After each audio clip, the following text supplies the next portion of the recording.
cawapres yang tepat untuk mendongkrak elektabilitas Anies. Ini apakah sudah Nanti jawabannya ketua umumnya sendiri. Ada di sosok AHY?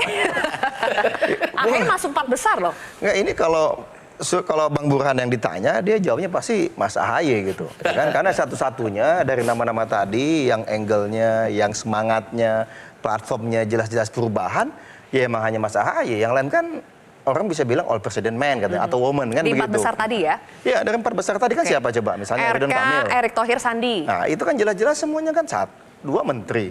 1 kan gubernur di Jawa Timur dan Jawa Barat? mohon maaf, Jawa Barat, dan kemudian bagian dari Golkar gitu. Udah jelas-jelas mendukung presiden. Berarti kan masa kita bicara koalisi perubahan, ya kan? Figurnya capresnya adalah tokoh perubahan, tapi cawapresnya kok bagian dari status quo. Ini kan nggak nyambung. Nanti akan dibilang apa add value-nya atau diferensiasi dari koalisi perubahan ini. Nah, konsistensi itu kan perlu. Tetapi lagi-lagi ada 2 hal yang mesti kita sama-sama cermati.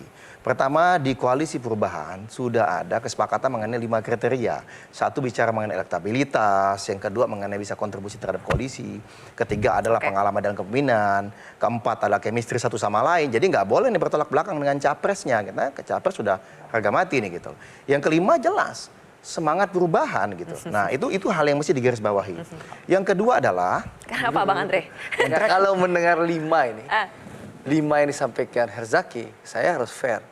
Anies Baswedan harus ambil AHY. wah, makasih Bang. Ini luar biasa. Dapat endorsement dari Gerindra. Endorsementnya Gerindra. Kalau Sayang berdasarkan bukan 5 koalisi. kriteria, nah masalahnya Sayang kan bukan koalisi masalahnya nih. komitmen nggak yang lain itu dengan 5 kriteria. Itu yang harus diperjuangkan Herzaki. Ada hal kedua yang penting adalah Mungkin apa? Hovifah mau dipertimbangkan. Nggak tahu ke Prabowo, mereka ke lah. Prabowo gitu. Nah, hal yang kedua adalah kami Demokrat ya, Mas Ahy sudah tegas dan jelas. Kami prinsipnya mengutamakan rakyat. People first. Dalam konteks apa? Pada saat kita keliling-keliling ke berbagai daerah, inginnya perubahan. Nah, perubahan itu apa?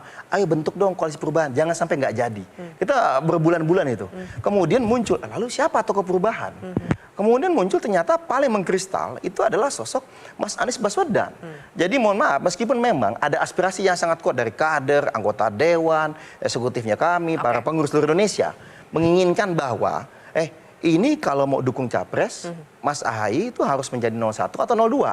Ada aspirasi yang kuat itu, tetapi Mas AHY dengan sikap kenegarawanannya bilang, nggak bisa. Masyarakat maunya perubahan.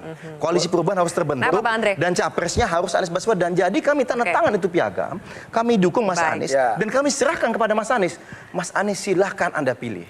Siapapun yang Anda pilih, pasangan yang bisa membawa kemenangan. Itu udah tuntas, udah tuntas. Boleh Jadi saya silakan. tanggapin. Ini Ya, menarik Bang Andre. ini. Tunggu Mas Anies. jadinya. Berkeliling melihat arus perubahan. Tapi yang kita lihat, mau Burhan atau siapapun lembaga surveinya, kita harus rasional dan objektif bahwa tingkat kepuasan masyarakat pemerintah itu udah 76, bahkan LSI kemarin 82%. Itu menunjukkan apa? Bahwa masyarakat puas dan ingin melanjutkan pemerintahan. Bahkan di survei LSI yang kemarin dirilis oleh Jayadianan itu terlihat bahwa tokoh yang dianggap mampu melanjutkan pemerintah Pak Jokowi itu namanya Prabowo Subianto. Nah, itu terbaik. Tapi ini nih.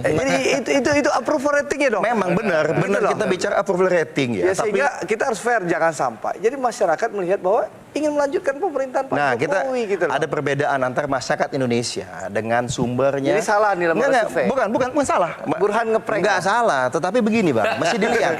Nanti Burhan ngeprank dong. Karakter masyarakat misalnya approval rating dipakai di Amerika.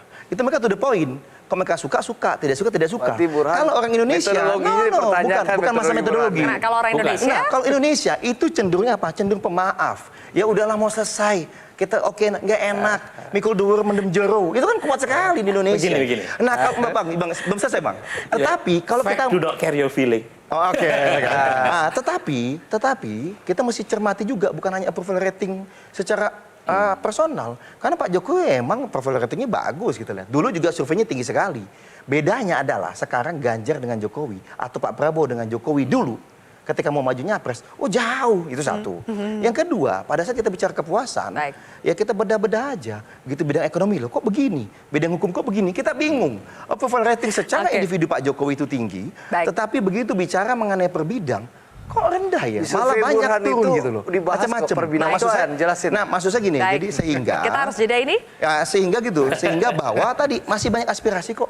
Ini bahaya Ya ya, kan? metodologi Yang ingin Burhan perubahan. dipertanyakan. Loh, ya. bukan mempertanyakan Boleh nanti metodologi. kita minta tanggapan dari Enggak, Mas ini tidak Burhan. mempertanyakan metodologi. Oke. Metodologi itu Dan juga oke, tanggapan dari gitu Mas loh. Basara ya. Ini adalah analisa ngomongin dan approval Boleh, rating boleh. bacaan. Presiden dari PDI Perjuangan dan juga nanti kita akan bicara cawapres dari PDI Perjuangan siapa.